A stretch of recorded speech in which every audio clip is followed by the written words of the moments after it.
Okay, you need to watch this now. Getting ready to tell you the story of the most spiritually significant man in our nation's history you have never heard of. This guy, his name was Mordecai Ham. Not a famous guy. He was an American tent revival preacher in the late 1800s, early 1900s.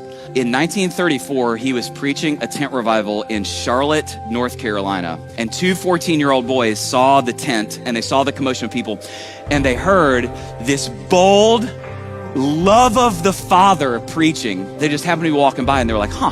But as they walk up, they see there are no seats available. But as they walk away, an usher whose name no one knows to this day. An usher ran after these two 14-year-old boys and grabbed one of them and he said, hey, we can find 2 seats for you boys together. And he walked them back, asked a couple people to scoot over and found those two 14-year-old boys seats.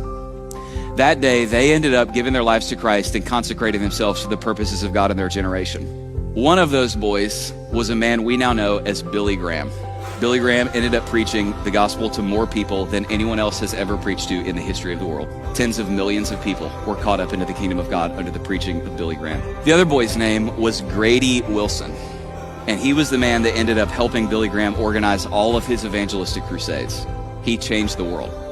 Not Billy Graham, not Grady Wilson, not Mordecai Ham, the usher. That one man that saw two 14-year-old boys walking away from the faith and said, not on my watch. You get back here, boys.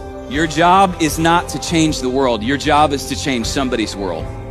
And if you're in my generation and up, we got a job to do. Our job is to run into the breach.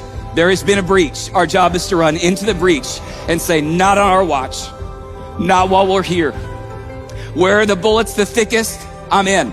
Let's run into the breach together. Make sure you share this with someone who needs to hear it and follow or subscribe for more.